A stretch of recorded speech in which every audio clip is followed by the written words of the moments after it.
Good evening, everyone. My name is Johnny, and I'm most definitely an alcoholic. Hey, Johnny. Y'all got to cut Tristan some slack. He doesn't know me all that well, so don't give him a hard time after the meeting. He thinks I joke around, but I'm a chronic smartass. But I'm going to behave tonight because my sponsor's watching. So,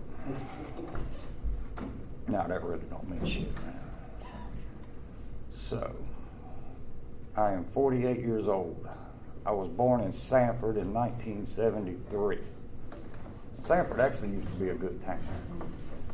Now you almost want to tell me from Eastern Rockingham as opposed to Sanford. We're all from somewhere. You know. I guess the best thing you can do is be a good example of where you're from. The best I can do now is a recovering alcoholic because I've pissed everything else away. So I'll do this in sections. The first 8 years of my life were actually fairly decent. They were pretty interesting. I think I remember my father spanking me a couple of times. That was about it. No big deal. But mostly I remember him and his brothers being raging alcoholics. They drank.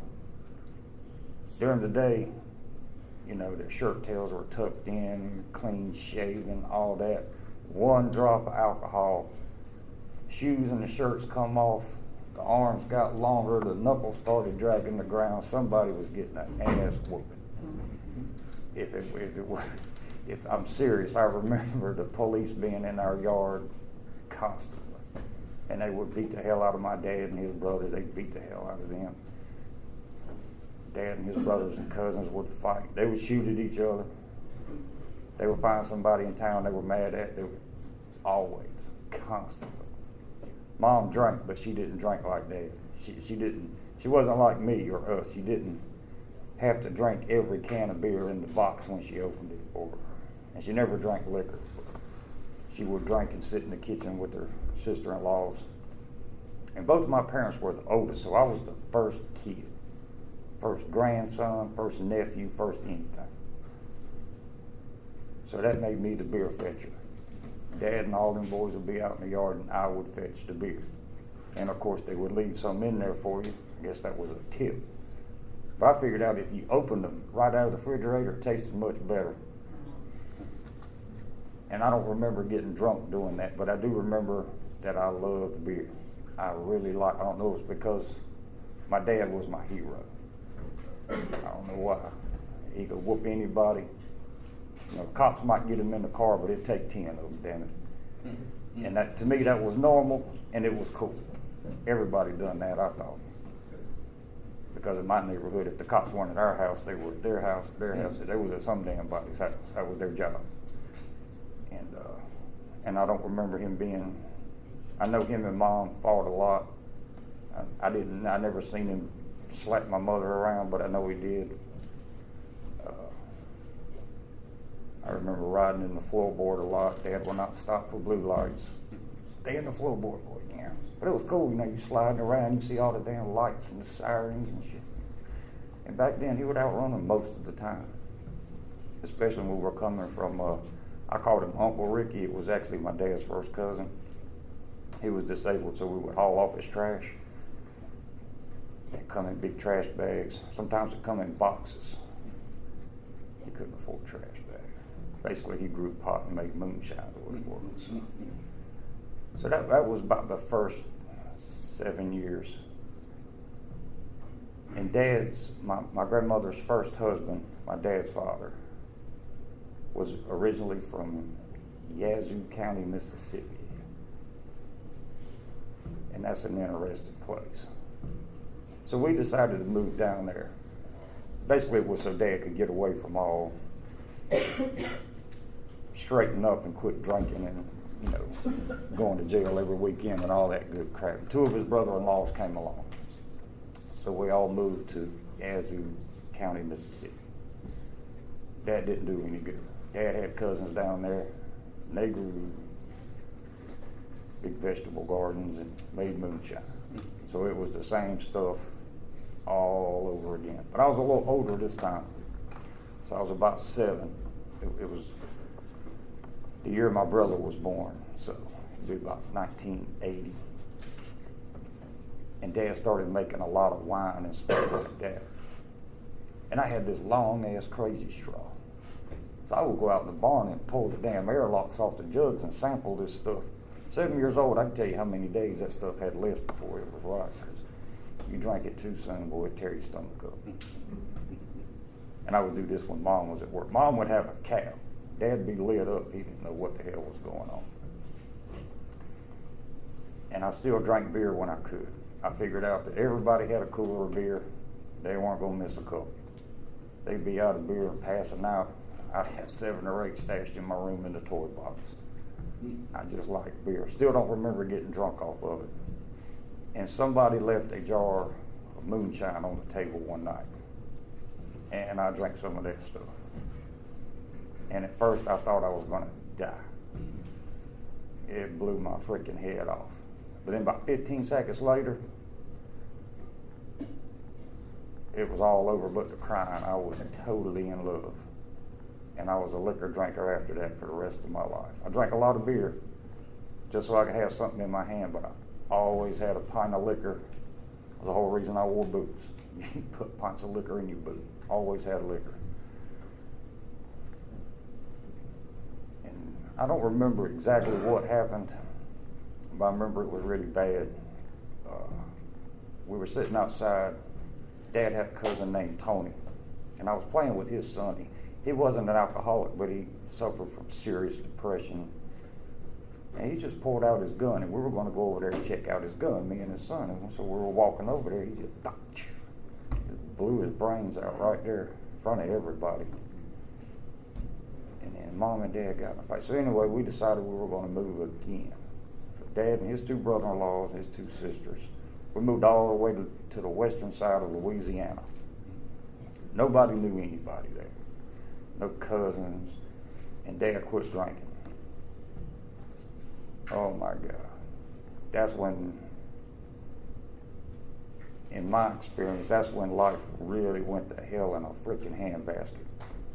My father was the meanest son. God, he was mean. He would beat my ass on just general principles. Just, I mean, like a man. He didn't use the leather end of the belt. He used the buckle, dipstick, drop cord, whatever. It was just a mean, dry drunk. I mean, they say you don't have the right to call nobody that, but evil bastard. We didn't have friends. I had friends at school, but after school you went home. You didn't go to nobody's house. Nobody came over. Mom had no friends. Nobody had no friends. Anything that happened in that house went through Dad. I don't care what it was. Control freak. And that went on. But I had fun at school. Because I figured out if I was going to make A's, I was going to get my ass whooped 2 days later for something. If I got F's, that was an instant ass whooping. You go ahead and get it over with. Basically what I figured out was it didn't matter what I do. He was an evil SOB regardless. So I just decided to have fun. And that's what we did. Starting early.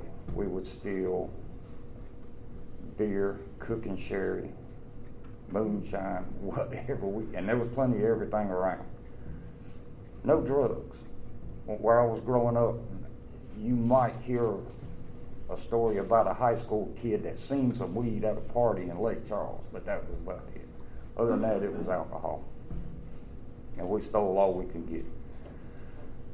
Never much, you know. You catch a buzz. But nothing major ever happened. And I always thought I was a pretty good kid. But what I was I was very clean cut and polite when you were looking at me.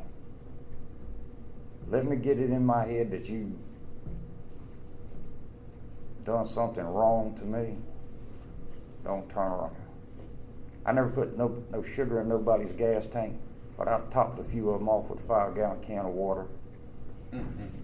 My teachers, every school I went to, a rash of that shit went around. Cut tires. Somebody shooting out transformers on power lines. I've done all kinds of stuff like that. And I regret that stuff today because it was But yeah, I was an evil ass little kid. And I enjoyed the fact that nobody knew that. Actually, in a way, I was like my dad, because everybody in the neighborhood thought my dad was the greatest guy in the world. But anyway, home life sucked. So we finally moved back to Sanford. And by this time, I was about 15. And we lived close to town. And Sanford was a lot bigger, and there was a whole lot more opportunities. So I drank a lot. I would not come home at night. Mom would come looking for me. All that stuff. Skipped school. Never went to school. Might ride the bus up there, but that's because I could meet the guys in the parking lot. We'd ride off somewhere. And Dad got worse. Everything got worse. So when I was 16, I left. 2 weeks after my birthday. That was it. And then it was really on. I think within a week I had a drunken disorderly charge. I had to go to court for that. Judge sentenced me to AA. I had to go to freaking AA. I was 16 years old. I hated y'all people. Y'all didn't know nothing. Y'all just wanted to ruin my fun. But I did listen. And over the years, there was one old man over my drinking career. Some of the stuff he told me, I can't remember his name, but some of the crap he told me would pop into my head. A little spot in the big book where it says, if you plant these seeds, sooner or later, maybe this guy will think maybe those AAs were right.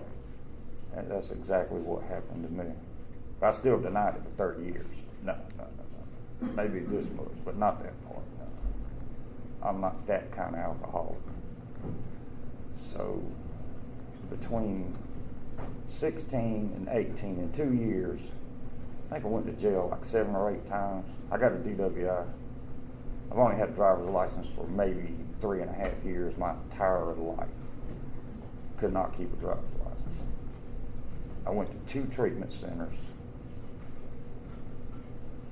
Learned all kinds of stuff out of the book, and I could remember it, but it didn't apply to me for whatever reason. I knew I had problems, but my problems were I just couldn't get things to work out right. It had nothing to do with alcohol. My timing was off. Should have went to work, then got drunk. I had to work on that, not get drunk, then go to work. But there was a lot of that. I couldn't keep a job. I could always get one, but I could never keep one very long. I'd be drunk or whatever. So when I was 18, I done the same thing a lot of people do. I said, well, I'll just move. That'll fix everything.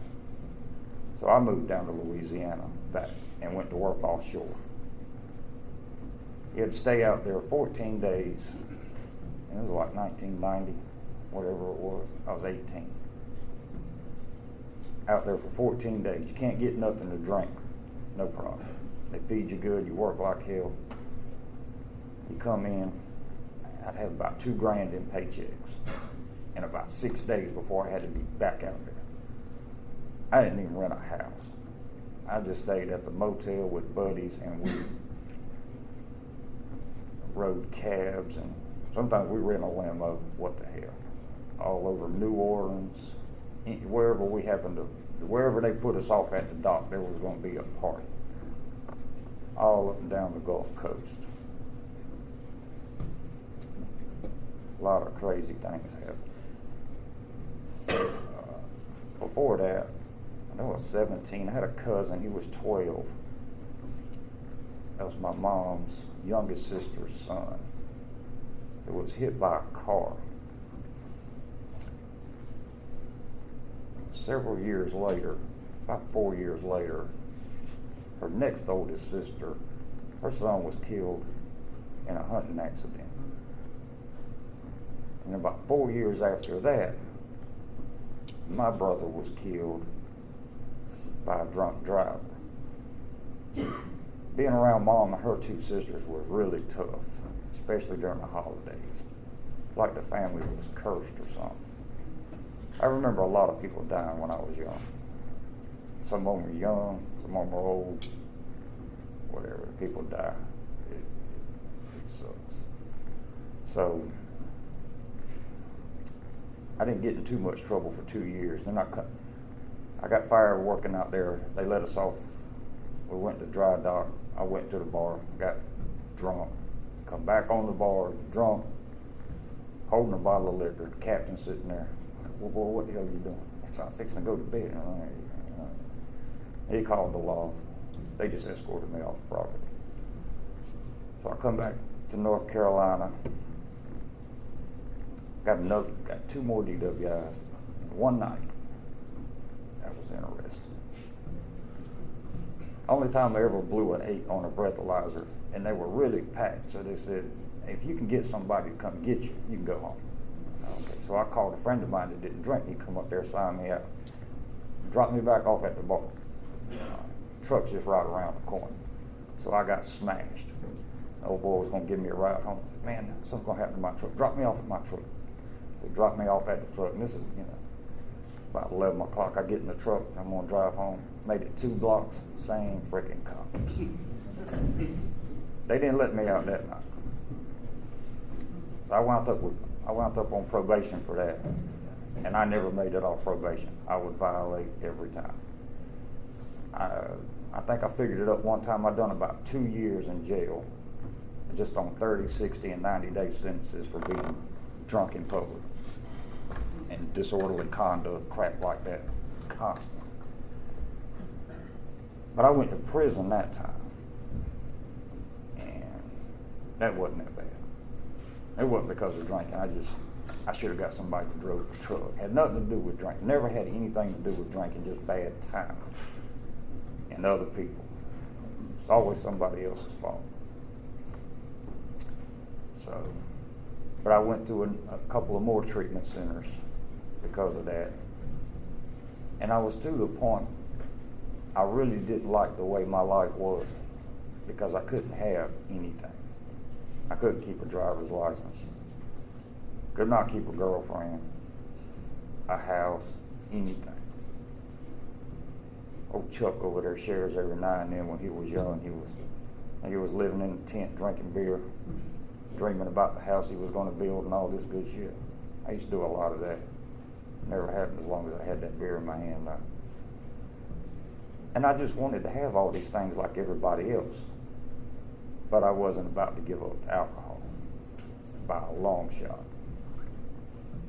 So I went to treatment centers and then halfway houses, back to jail several times. I would go to AA. I would halfway work a program.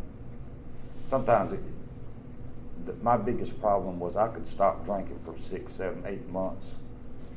With or without AA, no problem. I guess I was a binge drinker. And didn't nothing really horrible have to happen. But at some point in time, I was going to start that. And when I did, it was going to be really, really bad.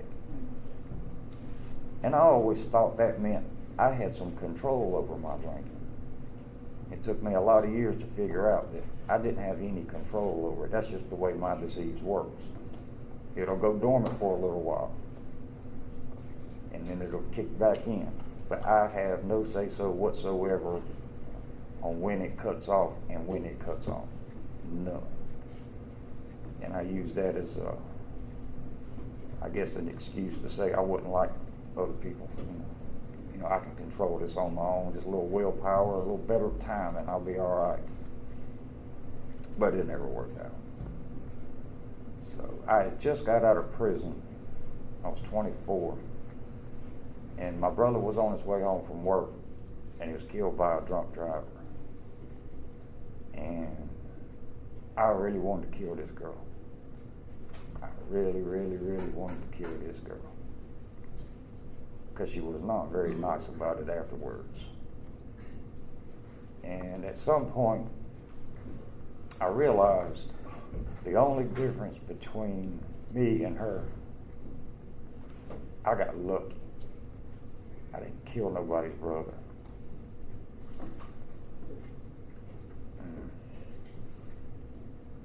Yeah, you're about that tall.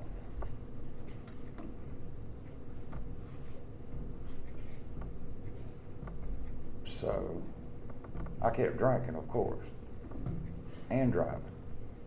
I got one more DWI after that. That was in 2000. Then I felt, oh man. Then I knew I was a freaking alcoholic, but I didn't know what to do about it. All the AA meetings and treatment centers I've been to, I did not know what to do about it, but I sure as hell wasn't going to do that. That's for dumbasses. That's just too simple. I'm way too complicated for that. It can't be that simple. Not for a guy like me. So I kept going to AA. For some reason, I just felt better when I went to AA. Not because I was working a program, because I was just around other people and I didn't feel quite as worthless. That might not have been too nice to say, but y'all know what I mean. Y'all understand where I was at, even though y'all were shaking y'all's head going, he might get it. I don't think so. I don't know. Like they had a damn pool or something. So I kept coming back and I kept getting drunk. And I bought big books, dictionaries, books on philosophy. I majored in substance abuse counseling. Counseled myself for quite a while. My counselor was a moron, and my patient was a dumbass. That's how that worked out. Not too good. I would get sponsors that didn't care if you called them or not. Then I would get good sponsors, and they would tell you, look, you're going to do this, that, and the other. Hell no, you're fired. No. He doesn't understand. So, and it went back and forth like that for years. And I was miserable, but I was very good at pretending to be happy. I could even convince myself I was happy. But if you got a blood alcohol level of 2.5, 7 days a week, you can pretty much do that until that stops working, and it will. And I moved. Let's see. Oh wait, I was living at the Bethesda house, and I come to a lot of meetings here. And I was chairing a Friday night meeting, and I left, kept the basket money, which I gave back later and apologized to somebody. It wasn't but like $15, $20, but I didn't have no cash on me. Left here, went to the store, got drunk as shit. Stayed drunk for quite a while. Tried to come back in and get a white chip. I was sitting there one night. I was so hung. I wasn't still drunk. I was hungover. I was so sick. Old Frank Banker was giving out chips. I raised my hand for that white chip. I was like, man, I don't think I can walk down there. He walks all the way down there and gives me the damn white chip. That happened a few times. Finally, I said, well, I'll move back to Louisiana. So I done that. That didn't work out too good. I had a friend of mine who inherited his grandparents' salvage yard. And he was scared of dogs. So he could not have a junkyard dog or anything like that. And this thing was pretty good ways out of town. And I bumped into him, and he knew me, and he knew how I was. This guy gave me $150 a week to stay in this camper in the back of the salvage yard, just so nobody would break in. I said, well, you know I'm going to drink. He said, oh, yeah, I know you're going to drink. So that was my job. He gave me $100. You could get a half gallon of cheap bourbon for like $11. So I would go stock up on bourbon on Friday. And for the rest of the week, when they closed up, I would wake up, eat a couple of Vienna sausages, start drinking, build a bonfire, play the banjo, shoot the gun. They're having a damn good old time. Didn't get broken into neither. And that was all he gave a shit about. His wife would bring food out there during the day. It was great. About a year and a half, I think I weighed 128 pounds. I was damn near dead. So I wound up in the hospital. He didn't care. As long as I kept people from breaking in. So I actually literally had the job as a junkyard dog. It's a good thing they didn't break in, because I've been way too damn drunk to stop. Unless they touched my bourbon, then I probably could have plugged one of them. Never take a drunk's booze. So I went to the hospital. Went to another treatment center. One of them whacked out treatment centers. It's a rip-off of, it's based off the Teen Challenge thing, but it's totally ripped off. Man, it's like a cool hand loop type thing out there. And they made some money off of us. So, and this was up in Monroe, Louisiana. And after like day 63, the Whiskey Chitter River, the creek run through that area. And I knew that creek would take me all the way back to DeRidder, Louisiana. And they had kayaks out there, and I was seriously thinking about hopping in this damn kayak and just floating down this creek about 700 freaking miles just to get the hell out of there. There was no other way out there. I mean, you were on the Arkansas border. You're right next to the Ozarks, buddy. You ever seen Deliverance? You know, walk off in the woods and get lost up around there. I'll tell you. But I finally managed to get out there. I snuck and got a phone call. My aunt come and got me. I hated that place. So but I did get sobered up. I stayed sober for about 2.5 years. Decided I was getting old, I better settle down. So I got married. Life was great. Till that pink cloud wore off. Oh God, I hated my job. I hated her. She hated me. And I wasn't drinking, and she didn't drink. She wasn't one of us. I mean, she was a great girl, but after about a year, we just decided we didn't know what the hell we was doing when we got married, so we should just end this. And we had moved back up here. She said, well, I'd like to see North Carolina, so I'm just going to hang around for a while. I'm like, no, yeah, you should just go on back to Louisiana. She said, well, no, we're already married. So you're not leaving? No. Oh, yes, fuck you are. Cork come out of the bottle. Took 1 week. Once she had never seen me drink. She thought she knew what alcoholic was. Because she had told me about her first husband. I'm like, oh, you poor girl. No, that's not an alcoholic. I showed her what an alcoholic was in a week. She left. Quick. But she is a really nice girl, and that, you know, there was never, there's no hard feet. We don't call each other. I hadn't talked to her since that day she left. But you know, it wasn't a whole. She couldn't have children. She didn't tell me that until after we were married. I come in one day. She had all these adoption brochures. I thought she was doing something for the church. She'd done a lot of stuff with the church.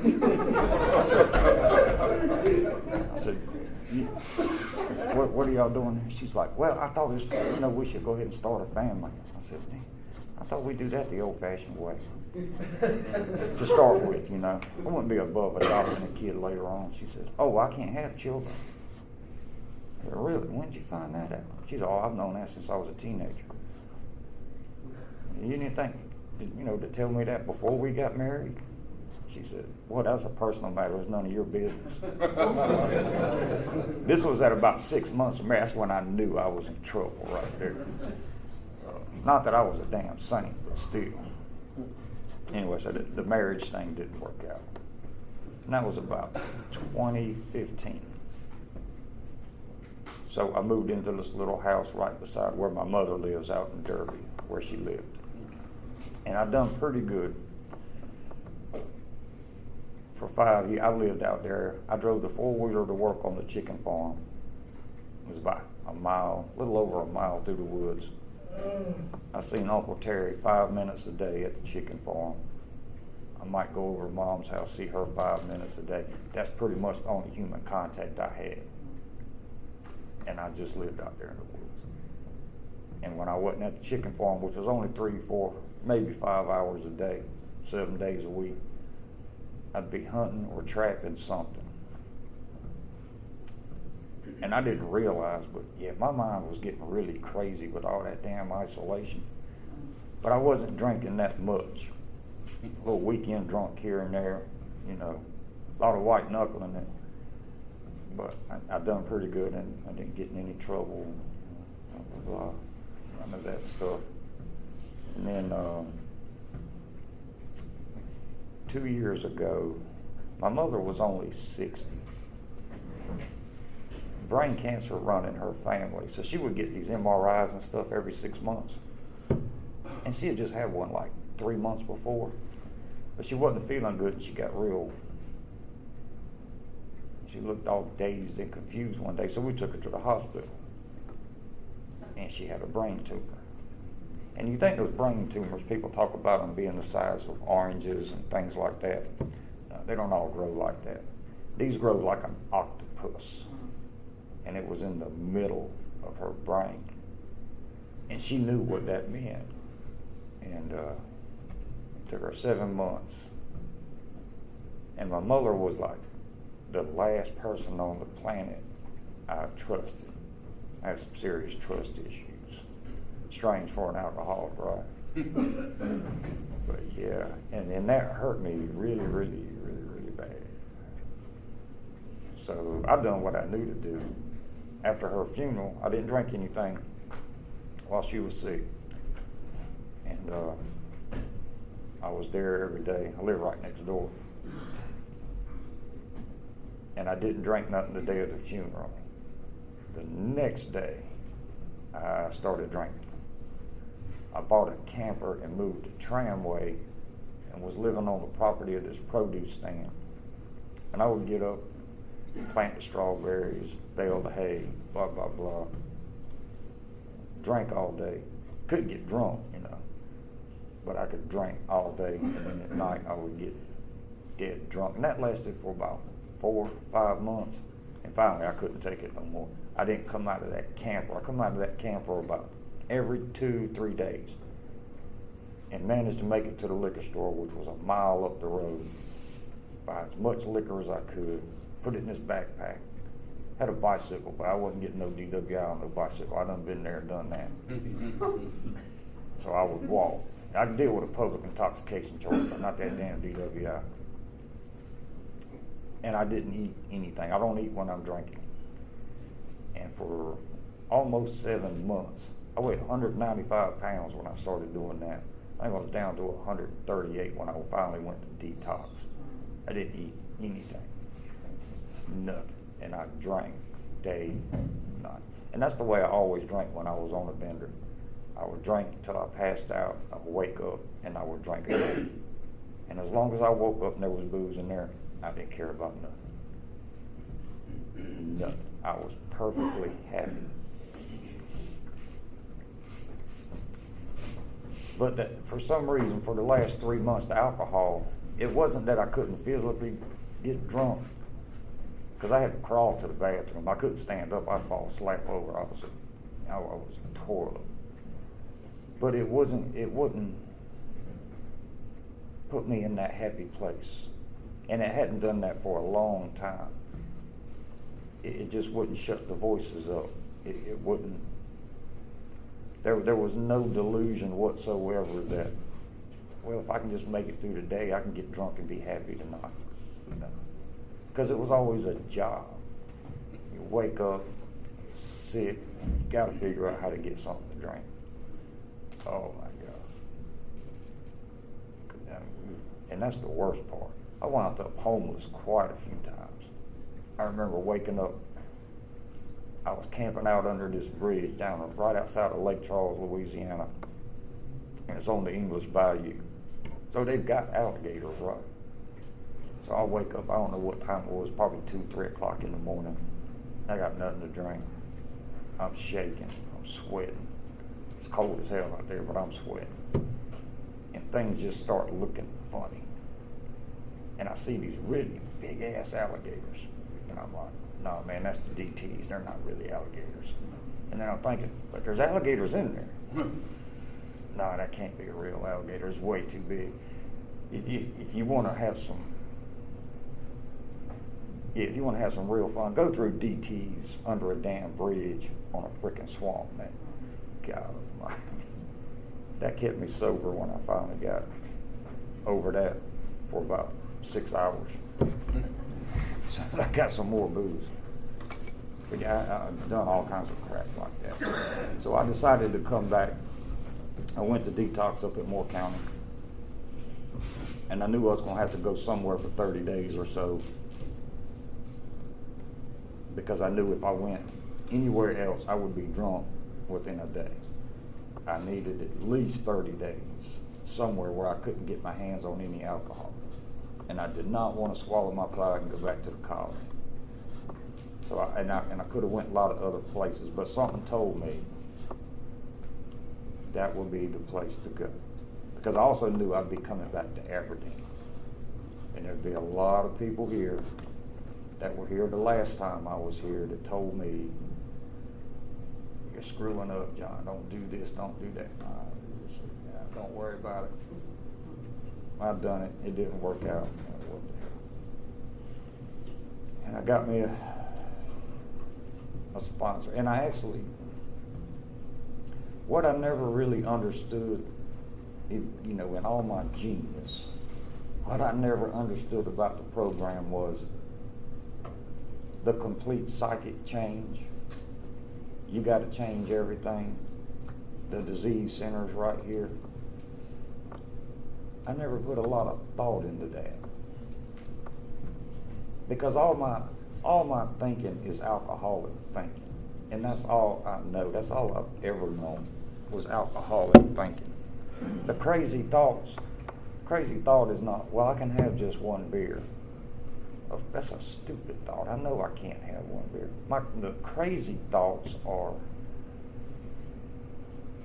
the thoughts I think are perfectly normal concerning jobs, people. Why is this guy over here looking at me like that? What the hell is this son of a bitch up to? He got me. Why did they say that? Just all of this crap that goes through my head. It's not normal. It's alcoholic thinking.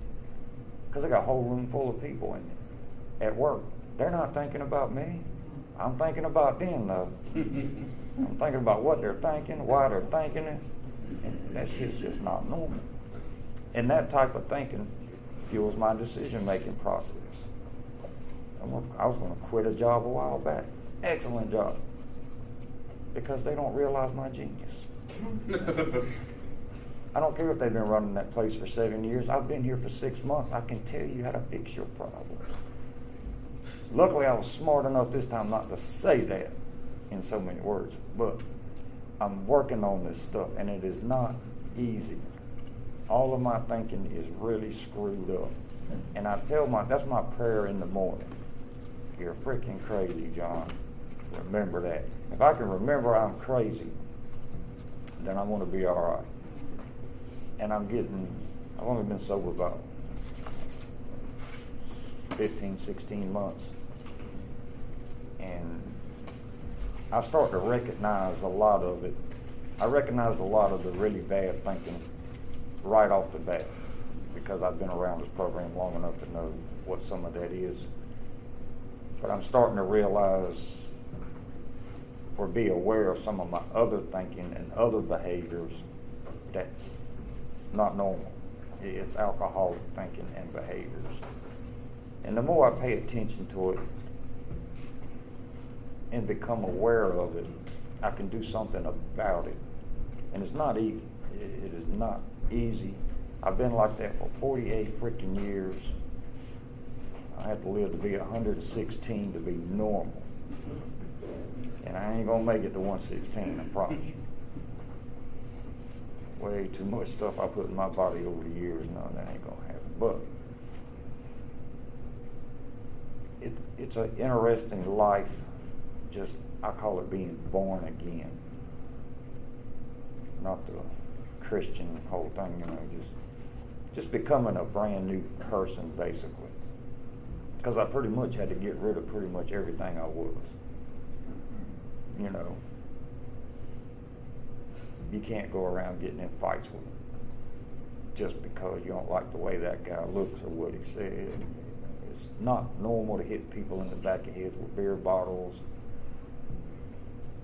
Not normal to get hit in the head with beer bottles, steal people's cars, shit like that. It was fun when I done it, I'm not going to lie. It quit being fun, but it was fun when I was young. And that was sick. It really was. Because normal people have much more fun and do normal things. I had to damn near die to have fun. And I've done that several times.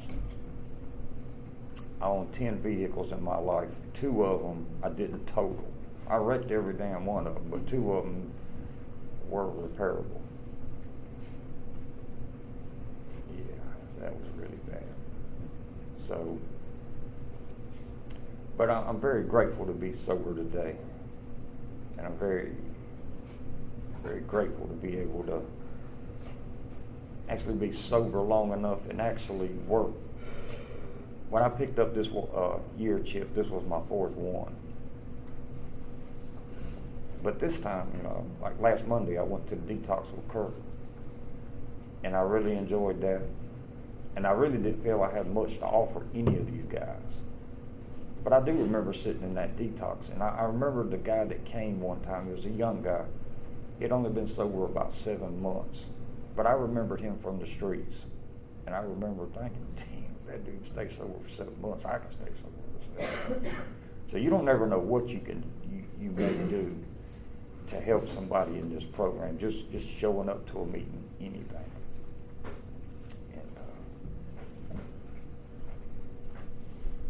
But yeah, it's an interesting journey. And I've only told my story in a place like this twice. And that was years ago. And one of those times I was high as a freaking kite. But them old timers didn't know what the hell weed was. This was down in Geretta, Louisiana. I'd been sober 2.5 years, and I decided, a little weed won't hurt nothing. And I never liked weed, none of that stuff. So I smoked me some before that meeting. So really, I've never really told my story too much. So I don't know if I've done a good job or not, but all I can tell you is this. If you've been around a while, y'all know as well as I do. If you came in and got it the very first time, and you've been here ever since, they are not shitting you when they say it don't get no better. I tried it. It don't work. And if you're new to the program, if you wake up one day and you feel pretty good, you ain't got no problems that you can't deal with, you've been sober several months, maybe a year, maybe 2, you better call your damn sponsor because something's wrong. You ain't working a program. I guarantee you something's wrong. And it's probably right up here. Something that you need to be working on. I've always got something in my head that I need to work on. Some character defect. I don't know when to shut up. I will say the stupidest stuff to employers, girlfriends, wives, judges. I don't have to be drunk. I don't know what it is. I just don't know when to shut up sometimes. And then I get irritated and I'll get real mouthy. Every job I ever had, I think, most of them I lost because of alcohol. The other ones I lost because of my alcoholism. I wasn't drunk, but I was thinking like a damn alcoholic. Mostly a self-centered, egotistical, whatever, all that. But today, it's really hard to explain because I've only been sober for 16 months. And my brain is really starting to thaw out. I never dealt with my mother's death. I don't think I ever dealt with my brother's death. I've been drunk ever since, on and off and on and off. But the program does work. It is not easy. It is not easy. You have to learn to process things. Casey was saying the other night, learning to process things, emotions, all that good stuff. Because I've never done it before, not the right way.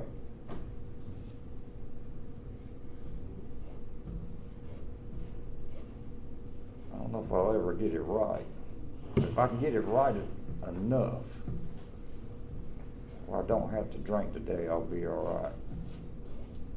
And that's another thing. It's just staying in today, not tomorrow or yesterday, is extremely difficult. But I've got a pretty good handle on that. I'm doing better. I'm making progress in that part. And if you can get a hold of that, that cures a lot of my damn problems. It really does. You'd be surprised at the little things that you can really enjoy in life if you just stop and pay attention to where you're at. Dogs are great examples. You learn a lot from a dog. You watch a dog, he's on a mission, he's going somewhere. And he'd just stop and just lay there and smell the damn roses. Just happy as he can be. 5-10 minutes later, he'll get up and go. I cannot do that. Wherever I'm at, there's something going on over there I need to know about. Damn, I was over there yesterday and I should have done that. Blah, blah, blah, blah, blah. And from what I can tell, all alcoholics do that. But yeah, stop doing that. Anyway, I'm going to shut up because I'm rambling now. Thank y'all for having me. Thank you, Tristan, for asking me. Y'all don't give him a